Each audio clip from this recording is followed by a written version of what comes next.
Que a paz do nosso Senhor Jesus Cristo entre no nosso coração, meu prezado irmão e minha prezada irmã, e permaneça agora e para todo sempre.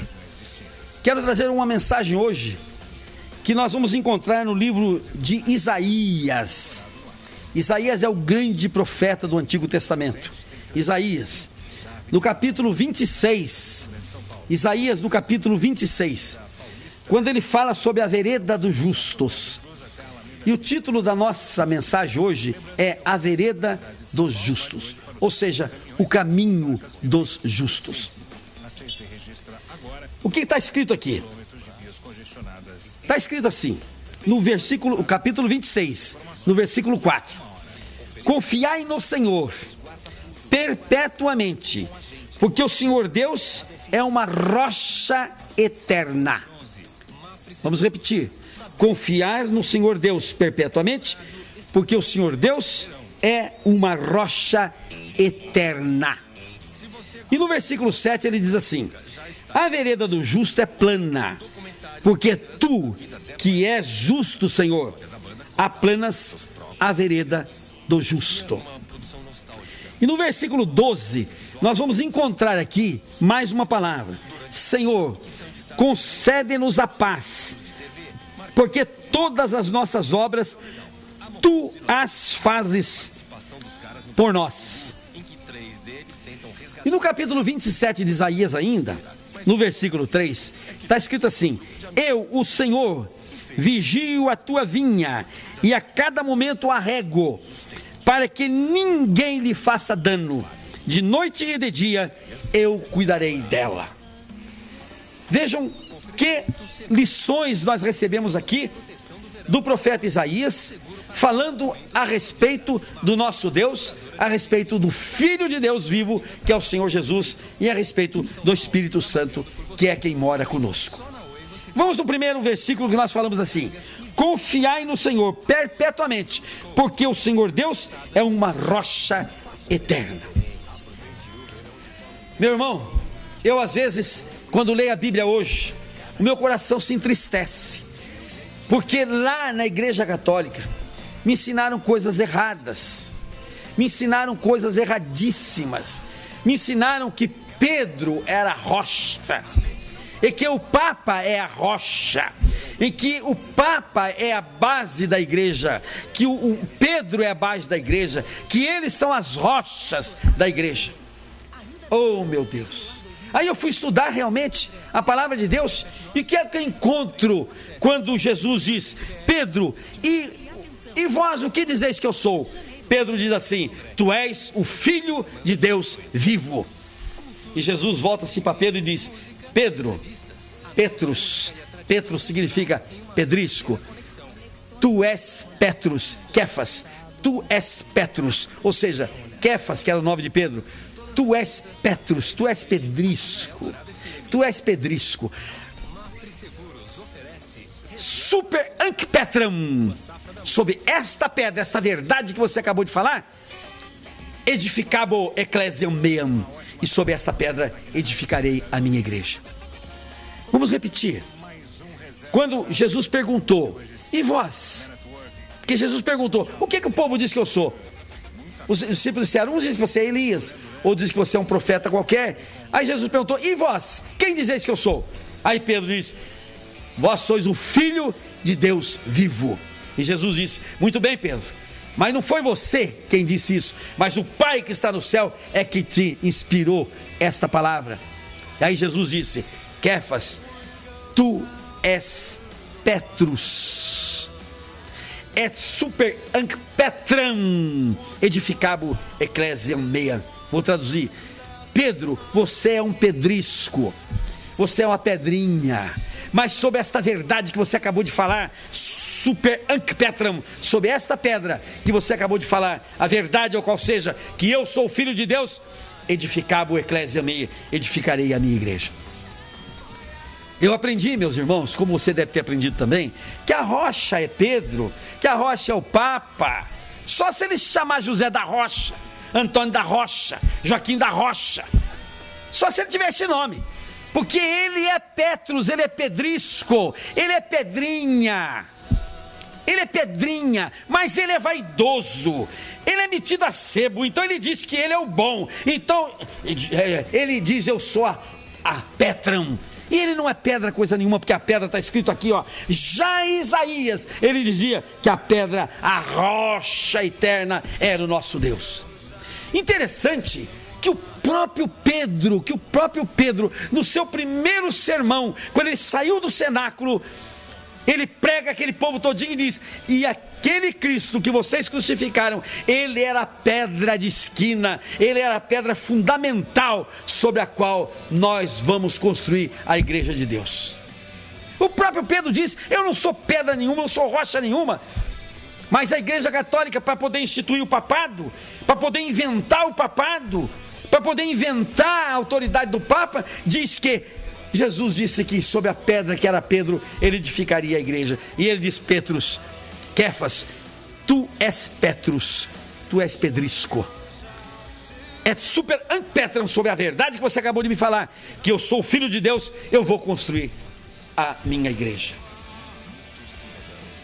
A rocha é Jesus, a rocha é Deus. E o primeiro erro que eu vivi, 62 anos, era acreditar que a rocha era Pedro, que é pedrisco, que é Petrus, e acreditar que o Papa era rocha, e ele não passa também de um pedrisco. O dia que um Papa brasileiro chamado José da Rocha, Bastião da Rocha, Joaquim da Rocha, Antônio da Rocha, foi eleito Papa, eu vou dizer: tu és rocha, porque você tem o sobrenome de rocha. Mas meu irmão e minha irmã, vamos ser sérios na palavra de Deus. Está escrito aqui que Cristo é a rocha. Pedro diz que a rocha é Cristo. Paulo diz que a rocha é Cristo. Pedro diz várias vezes: a rocha é Cristo. E o Papa diz: não, a rocha é Pedro, e eu sou a rocha também. E por isso é que vem as inverdades. Porque todo aquele que muda a Escritura é mentiroso. Está escrito aqui na Escritura: aquele que modificar a Escritura vai ser pego como mentiroso. Aí quando a gente tem Cristo como rocha, quando a gente acredita nisto, por que a tua vida está esse caldo infeliz, meu irmão? Por que a tua vida está essa miséria total, meu irmão? Por que a tua vida está essa vida ridícula, chula, tonta, boba, besta, completamente intranquila? Por que a tua vida está essa mixórdia, meu irmão? É porque você acredita que Pedro é a pedra e que o Papa é a pedra. É porque você não acredita ainda que a pedra, que a rocha verdadeira é Cristo. E é sobre ela que você vai construir a tua vida. É sobre a rocha que é Cristo que você vai construir a sua vida. Por isso é que a tua vidinha está aí, essa vidinha de mixórdia. Por quê? Porque você acredita que a pedra é Pedro, que a pedra é o Papa. Você acredita que a Igreja Católica é a pedra, quando a rocha de verdade é Cristo Jesus, é o Senhor Jesus. Quando você acreditar que Cristo é a tua rocha, e quando você construir sobre Cristo a tua vida, e quando você construir a tua vida em cima da rocha que é Cristo, você vai ver que você vai modificar a tua vida completamente. E o que está escrito aqui, logo no item 7: a vereda do justo é plana. Então, se eu sou justo, e aí vem outro problema: eu, justo, pecador que fui a minha vida inteira, cheia de pecado de tudo quanto é jeito, cheia de desobediência a Deus, e eu sou justo? Sou justo sim. Sabe por que eu sou justo? Não pela minha força, não pelos meus atos, não por mim mesmo, mas eu sou justo porque eu creio que um dia a rocha que é Cristo derramou o seu sangue, entregou a sua vida para pagar a minha conta diante do Padre, diante do Pai.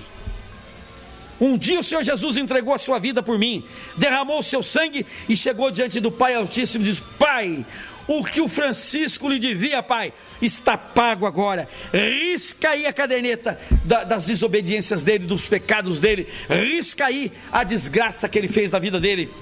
E ele de agora em diante é justo.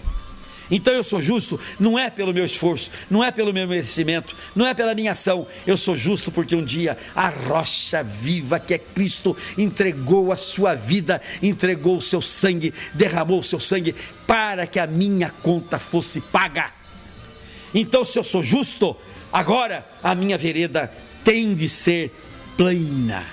Ou seja, o meu caminho não pode ser mais aquele caminho de sobe e desce, aquele caminho cheio de pedra, aquele caminho tortuoso, aquele caminho completamente errado que eu vivi durante muitos anos na minha vida. Não, porque se for para continuar aquele caminho, eu estou negando a presença de Cristo na minha vida. Se for para continuar naquele caminho de descida, naquele caminho de altos e baixos, naquele caminho de sinuoso, tortuoso, naquele caminho de pedras que eu vivi 62 anos na minha vida, eu estaria negando o poder de Cristo na minha vida. Mas agora que eu creio no Senhor Jesus, que Ele é a rocha da minha vida, e que eu quero construir a minha casa, a minha vida, sobre a rocha que é Ele, a minha vida passa a ser diferente, e a minha vereda passa a ser plana. Ou seja, o meu caminho é um caminho reto, é um caminho plano. Não é porque eu aplano, não é porque eu arrumo o meu caminho, não, é porque Cristo vai na minha frente, e Ele vai aplanando o meu caminho, Ele vai limpando a minha estrada, Ele vai fazendo com que eu possa andar nessa estrada, Ele vai tirando as pedras, Ele vai tirando os obstáculos, Ele vai construindo pontes, Ele vai me levando de maneira gentil, de maneira maravilhosa, porque Ele é a pedra, Ele é a rocha, e Ele é o justo que me justifica, Ele é o justo que morreu por mim para pagar os meus pecados. Por que está escrito aqui? Porque Tu que és justo, Senhor Jesus, aplanas a minha vereda, o meu caminho. Então, meu irmão, no dia que você colocar na sua vida o Senhor Jesus, no dia que você construir a sua casa sobre a rocha, a única rocha, o rochedo de fato, que é Jesus, você vai ter a sua vereda plana, você vai ter o seu caminho aplanado, você vai ter o seu caminho arrumado, para que você possa andar. E olha o que diz Salmo 91: e Ele mandará os seus anjos para te carregar no colo, meu irmão, para te carregar no colo, para que você não fira os teus pés em alguma pedra. Esta é a promessa do Senhor Jesus para aqueles que creem nele. E se o teu caminho está cheio de pedra, se o teu pé está machucado, se o teu dedão está arrebentado de tanto você trupicar na vida, meu irmão, é porque você não colocou ainda o Senhor Jesus na tua vida, você não creu nesta rocha ainda. Porque no dia que você crer nesta rocha, no dia que você crer nessa rocha, a tua vereda será plana, o seu caminho será endireitado, e se for preciso, Ele manda os seus anjos para carregar você no colo, meu irmão, você atravessar os caminhos que o inimigo coloca as pedras em você, que está escrito na Escritura Sagrada, que quando eu estou de Cristo, quando eu estou com Cristo, Ele me tira o pé do laço do passarinheiro. Meu irmão e minha irmã, se você não sabe o que é o laço do passarinheiro, eu quero lhe lembrar. Agora é muito raro isso, mas antigamente a gente fazia aqueles lacinhos, né? E botava no caminho dos passarinhos. Quando o coitadinho do passarinho passava, a gente puxava o lacinho e prendia o coitadinho pela perna.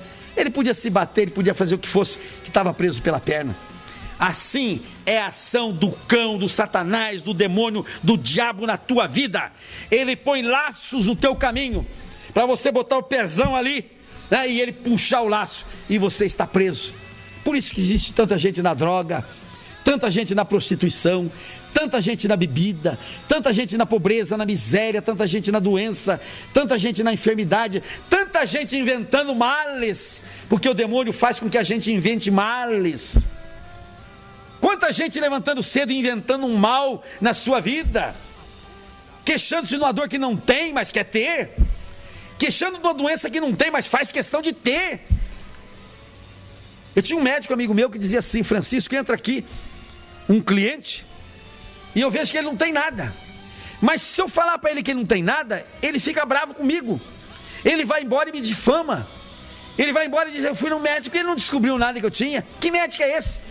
Então eu tenho de inventar uma doença pro tonto, eu tenho que dar um remedinho para ele, ainda que seja porcaria, porque ele vai se curar mesmo, quando sair da cabeça dele aquela porcaria, aquele mal que ele botou na cabeça. Mas ele vai atribuir a mim: olha, eu fui no médico e ele me tirou aquele mal. Oh, meu irmão, quanta gente tonta está aí, indo nas farmácias, está indo nos médicos, está indo aí nos hospitais, para consertar males que eles inventaram na sua própria vida. Por que inventaram? porque gostam de contar que estão doentes, gostam de contar que estão com dor, gostam de contar que estão passando por algum problema. Mas Deus aplana a vereda do justo. E olha o que está escrito aqui: Senhor, concede-nos a paz, porque todas as nossas obras Tu as fazes por nós. Oh, meu irmão, que coisa mais linda que é a Escritura Sagrada. Fique sabendo, meu irmão, que quando você acredita em Cristo, fique sabendo que quando você acredita em Deus, quando você entrega na mão dele o que você tem de fazer, Senhor, me ensina, me mostra, me diz como eu tenho de fazer. Senhor, vem me ajudar, facilita o meu trabalho, Senhor. Ele vem e faz por nós as nossas obras. Não vá agora pensar que se você deitar numa rede de papo para cima, balançando, e você começar a gritar assim: eu creio em Jesus, Jesus vai fazer por mim, e aí ele vai plantar no teu lugar, aí ele vai colher no teu lugar, aí ele vai fazer o trabalho no seu lugar. Se você não for tirar leite da vaca lá, Deus não vai tirar no teu lugar. Mas se você crer no Senhor Jesus, a vaca vai dar leite em abundância. Se você crer no Senhor Jesus, a planta que você plantar vai dar em abundância. Se você crer no Senhor Jesus, nada vai te destruir, nenhum mal vai te suceder. Por que é que você não tem safra? Por que é que você não colhe? Por que é que nasce o teu bezerro morto? Por que a tua vaca não dá leite? Por que as tuas coisas não andam? Por que você não tem sucesso na tua vida? Por que a tua vida não tem prosperidade? Porque você não crê no poder do Senhor Jesus na tua vida. Porque se você crê que Ele faz tudo no teu lugar por você, você iria ter sucesso na tua vida. E diz assim: esse Senhor, Ele vigia a cada momento a nossa vida e rega a nossa safra. Esse Jesus não permite que ninguém nos faça dano, e esse Jesus cuida de nós de dia e de noite. Esta é a palavra de Deus, e Deus não mente. O que Ele fala é verdade. No que Ele fala eu posso acreditar, no que Ele diz eu posso ter certeza de que isto é verdade. Mas no que diz o santo, no que diz a santa, no que o padre diz que Maria fala, que Joaquim fala, que José fala, é mentira. Vou dar um exemplo. Como é que pode Maria ter dito em Fátima: rezem o terço, se Jesus disse: não useis de vãs repetições quando orarem? Como é que Maria, que diz que é a mãe de Jesus, estaria falando para você rezar o rosário, que é repetição de oração, quando Jesus disse: não useis de vãs repetições, que é próprio dos tolos? Então ela não pode ter dito isto. Ou se foi ela que disse, ela não era Maria.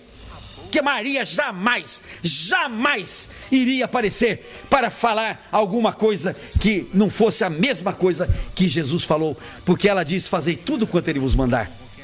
Ela não iria desobedecer.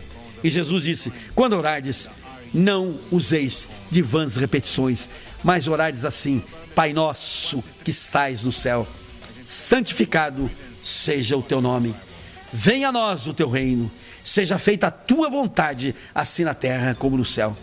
O pão nosso de cada dia, Pai, nos dai hoje, e perdoa as nossas dívidas, assim como nós perdoamos aos nossos devedores.